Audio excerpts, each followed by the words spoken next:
You can acquire the habit of happiness. Happiness is native to the human mind and its physical machine. We think better, perform better, feel better, and are healthier when we are happy. Happiness is not something that is earned or deserved. Happiness is not a moral issue, any more than the circulation of the blood is a moral issue. Both are necessary to health and well-being. Happiness is simply a state of mind in which our thinking is pleasant a good share of the time. If you wait until you deserve to think pleasant thoughts, you are likely to think unpleasant thoughts concerning your unworthiness. Many sincere people are deterred from seeking happiness because they feel it would be selfish or wrong. Unselfishness does make for happiness, for it not only gets our minds directed away from ourselves and our introspection, our faults, sins, troubles, or pride in our goodness, but it also enables us to express ourselves creatively and fulfill ourselves in helping others.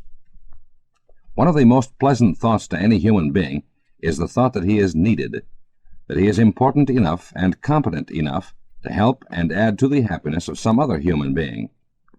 However, if we make a moral issue out of happiness and conceive of it as something to be earned as a sort of reward for being unselfish, we are very apt to feel guilty about wanting happiness. Happiness comes from being and acting unselfishly, as a natural accompaniment to the being and acting, not as a payoff or prize. If we are rewarded for being unselfish, the next logical step is to assume that the more self-abnegating and miserable we make ourselves, the more happy we will be. This premise leads to the absurd conclusion that the way to be happy is to be unhappy. Abraham Lincoln said, "Most people are about as happy as they make up their minds to be." Happiness is purely internal, says psychologist Dr. Matthew N. Chappell. It is produced not by objects, but by ideas, thoughts, and attitudes, which can be developed and constructed by the individual's own activities, irrespective of the environment. Since man is a goal-striving being, he is functioning naturally and normally when he is oriented toward some positive goal and striving toward some desirable goal. Happiness is a symptom of normal, natural functioning, and when man is functioning as a goal-striver, he tends to feel fairly happy, regardless of circumstances. My young business executive friend was very unhappy because he had lost $200,000. Thomas A. Edison lost a laboratory worth millions in a fire with no insurance.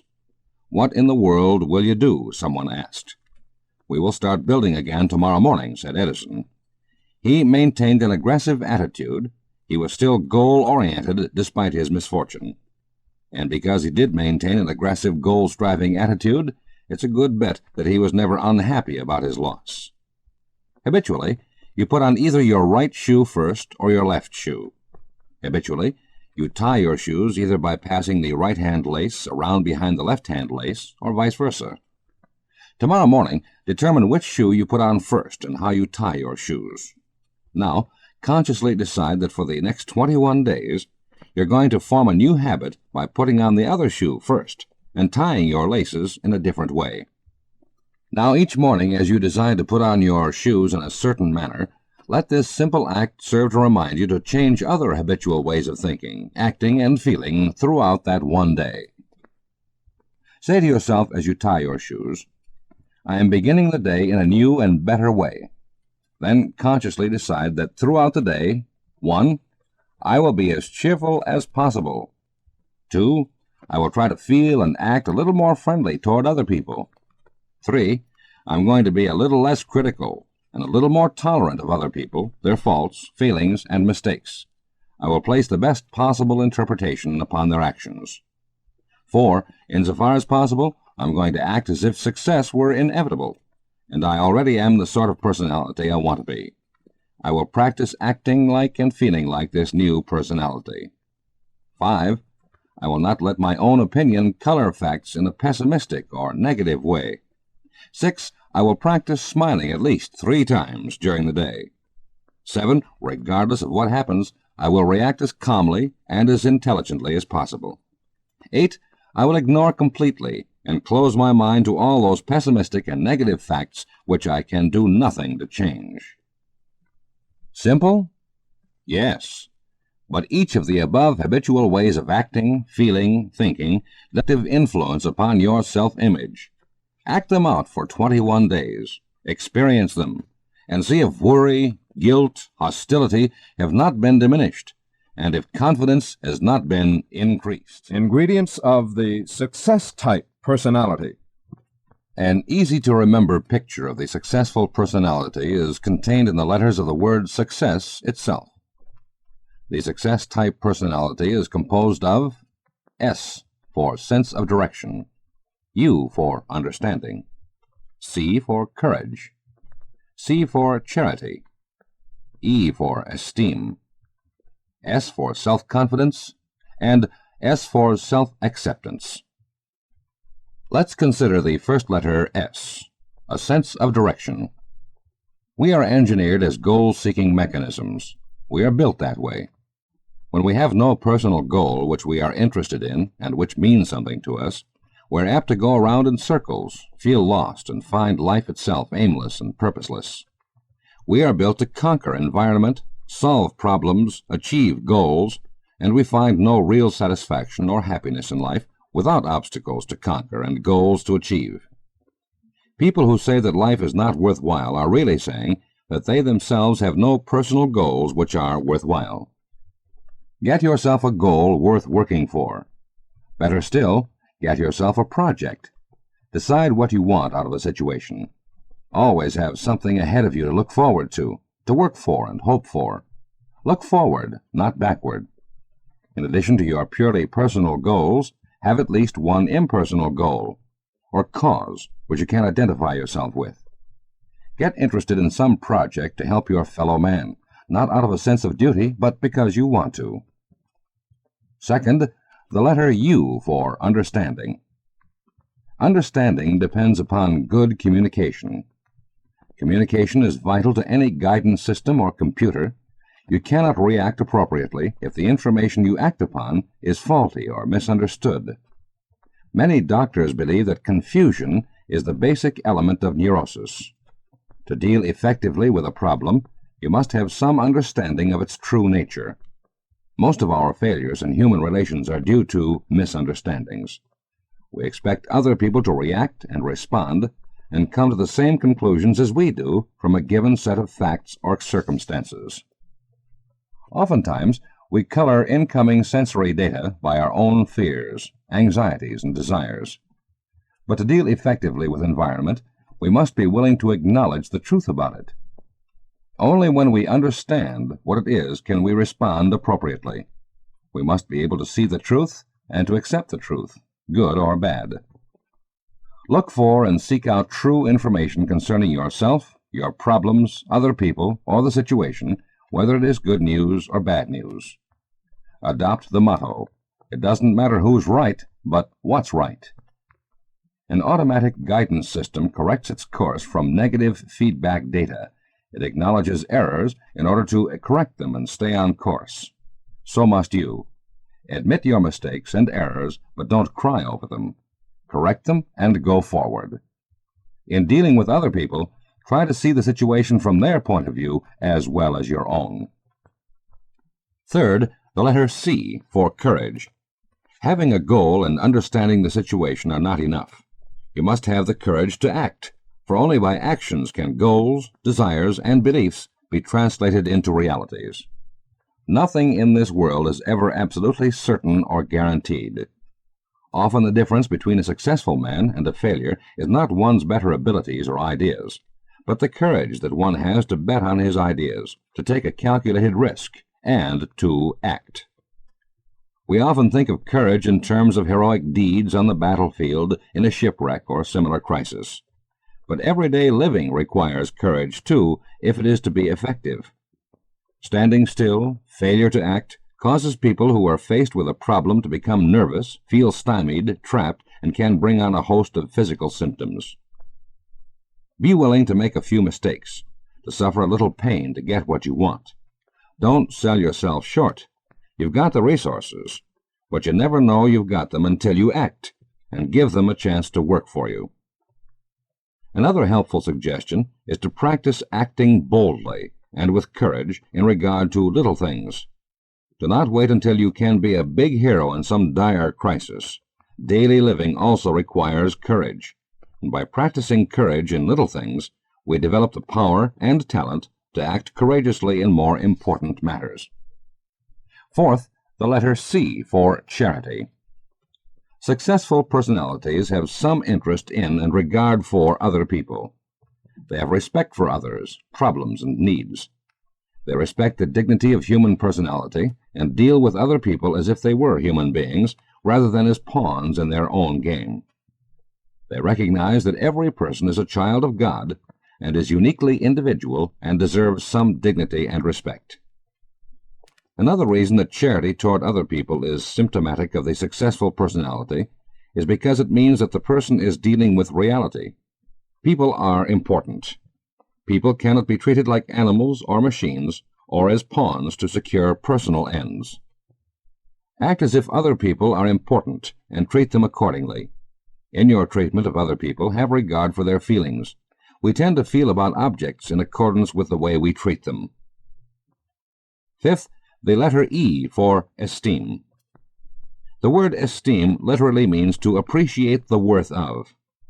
Why do men stand in awe of the stars and the moon, the immensity of the sea, the beauty of a flower or a sunset, and at the same time downgrade themselves? Did not the same Creator make man? Is not man himself the most marvelous creation of all? This appreciation of your own worth is not egotism unless you assume that you made yourself and should take some of the credit. Do not downgrade the product merely because you haven't used it correctly. Don't childishly blame the product for your own errors, like the schoolboy who said, "This typewriter can't spell." But the biggest secret of self-esteem is this. Begin to appreciate other people more. Show respect for any human being merely because he is a thing of value. Stop and think when you're dealing with people. You're dealing with a unique individual creation of the Creator of all. Practice treating other people as if they had some value, and surprisingly enough, your own self-esteem will go up. For real self-esteem is not derived from the great things you've done, the things you own, the mark you've made, but an appreciation of yourself for what you are. When you come to this realization, however, you must necessarily conclude that all other people are to be appreciated for the same reason. Sixth, the letter S for self-confidence. Confidence is built upon an experience of success. When we first begin to undertake something, we are likely to have little confidence, because we have not learned from experience that we can succeed. It is literally true that success breeds success. Even a small success can be used as a stepping stone to a greater one. Another important technique is to form the habit of remembering past successes and forgetting failures. This is the way both an electronic computer and the human brain are supposed to operate. Practice improves skill and success in basketball, golf, horseshoe pitching, or salesmanship, not because repetition has any value in itself. If it did, we would learn our errors instead of our hits. A person learning to pitch horseshoes, for example, will miss the stake many more times than he will hit it. If mere repetition were the answer to improved skill, his practice should make him more expert at missing, since that is what he has practiced most. However, although his misses may outnumber his hits 10-1, through practice his misses gradually diminish, and his hits come more and more frequently. This is because the computer in his brain remembers and reinforces his success attempts and forgets the misses. Use errors and mistakes as a way to learning, then dismiss them from your mind. Deliberately remember and picture to yourself past successes. Everyone has succeeded sometime at something. Especially when beginning a new task, call up the feelings you experienced in some past success, however small it might have been. And now the final letter S for self-acceptance. No real success or genuine happiness is possible until a person gains some degree of self-acceptance. The most miserable and tortured people in the world are those who are continually straining and striving to convince themselves and others that they are something other than what they basically are. And there's no relief and satisfaction like that which comes when one finally gives up the shams and pretenses and is willing to be himself. Success, which comes from self-expression, often eludes those who strive and strain to be somebody, and often comes almost of its own accord when a person becomes willing to relax and be himself. Self-acceptance means accepting and coming to terms with ourselves now just as we are, with all our faults, weaknesses, shortcomings, errors, as well as our assets and strengths. Self-acceptance is easier, however, if we realize that these negatives belong to us. They are not us. Many people shy away from healthy self-acceptance because they insist upon identifying themselves with their mistakes. You may have made a mistake, but this does not mean that you are a mistake. You may not be expressing yourself properly and fully, but this does not mean you yourself are no good. We must recognize our mistakes and shortcomings before we can correct them. The first step toward acquiring knowledge is the recognition of those areas where you are ignorant. The first step toward becoming stronger is the recognition that you are weak. And all religions teach that the first step toward salvation is the self-confession that you are a sinner. In the journey toward the goal of ideal self-expression, we must use negative feedback data to correct course, as in any other goal-striving situation. Accept yourself. Be yourself.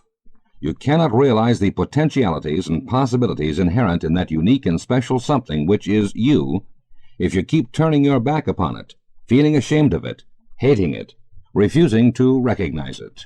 How to unlock your real personality. Personality is that magnetic and mysterious something that is easy to recognize but difficult to define. It is not so much something that is acquired from without as something that is released from within. Actually, what we call personality is the outward evidence of your unique and individual creative self. This real self within every person is attractive. It is magnetic. And it does have a powerful impact and influence upon other people. We have the feeling that we are in touch with something real and basic, and it does something to us. On the other hand, pretense and affectation are obviously false, and as a consequence, universally disliked and detested. Every human being has the mysterious something we call personality. When we say that a person has a good personality, what we really mean is that he has freed and released the creative potential within him and is able to express his real self. Poor personality and inhibited personality are one and the same. Generally, the symptoms of inhibition are shyness, timidity, self-consciousness, hostility, feelings of guilt, and the inability to get along with others. The science of psycho-cybernetics gives us a new insight into the inhibited personality and shows the way toward disinhibition, freedom, and how to release our spirits from self-imposed prisons. Negative feedback in a servo mechanism is equivalent to criticism. Negative feedback says, in effect, you are wrong, you're off course, you need to take corrective action to get back on the beam. However, the purpose of negative feedback is to modify response and change the course of forward action, not to stop it altogether. If negative feedback is working properly, a missile or a torpedo reacts to criticism just enough to correct its course and keeps going forward toward the target. Our own built-in servo mechanism works in the same way. We must have negative feedback in order to operate properly, in order to steer our way, or be guided to a goal. Consequently, when you become too consciously concerned about what other people think, when you become too careful in trying to please other people, when you become too sensitive to real or fancied disapproval, then you have excessive negative feedback, inhibition, and poor performance. Whenever you become too careful to make a good impression, and in so doing choke off, restrain, and inhibit your creative self, you will indeed make a rather poor impression. This is the way to make a good impression on other people. Never consciously try to impress anyone. Never act, or fail to act, solely for contrived effect. Never wonder consciously what other people are thinking of you, or how they're judging you. This attitude of being immune to strangers or strange situations, this total disregard for all the unknown or unexpected has a name. It is called poise. Poise is the deliberate shunting aside of all fears and uncertainties about new and uncontrollable circumstances. Here are some exercises that will enable you to acquire more poise and to unlock your real personality. First, if you're introduced to a new person or a new group of persons, don't inhibit yourself in advance by wondering what you're going to say. Just open your mouth and say it, then improvise as you go along. Second, don't plan any specific action in advance. Act, then correct your actions as you go ahead. This advice may seem radical, yet it's actually the way all servo mechanisms must work. A guided missile does not think out all of its possible errors in advance. It must act first, start moving toward its goal, then correct any errors which may occur. Third, stop criticizing yourself. The inhibited person continually indulges in self-critical analysis. After each action, however simple, he says to himself, "I wonder if I should have done that." Stop tearing yourself apart. Useful and beneficial feedback works subconsciously, spontaneously, and automatically. Don't try to be a Monday morning quarterback on all of your past actions. It will defeat you. Fourth, if you're inclined to be self-conscious or diffident, try raising the level of your voice. Don't shout or use angry tones. Just consciously raise the level of your speaking voice. Research has shown that inhibited people generally have difficulty making themselves heard, especially among a group. Fifth, let people know when you like them. A timid personality is as afraid of expressing good feelings as bad ones. If he expresses love, he's afraid he'll be judged sentimental. If he expresses friendship, he's afraid he'll be considered fawning or insincere. He's afraid of complimenting anyone for fear he'll be suspected of an ulterior motive. Disregard all of these stifling and inhibiting fears. If you approve of what someone else is doing or saying, tell them about it, openly and directly. And finally, if you're a married man, just say to your wife, "I love you," at least twice a day. How to develop that winning feeling. Your automatic creative mechanism is teleological. By that, I mean it operates in terms of goals and end results. Once you give it a definite goal to achieve, you can depend upon its automatic guidance system to take you to that goal much better than you ever could by conscious thought. You supply the goal by thinking in terms of end results. Your automatic mechanism then supplies the means whereby. If your muscles need to perform some motion to bring about the end result, your automatic mechanism will guide them much more accurately and delicately than you could by taking thought. If you need ideas, your automatic mechanism will provide them. But to accomplish all of this, you must supply the goal. And to supply a goal capable of activating your creative mechanism, you must think of the end result in terms of a present possibility.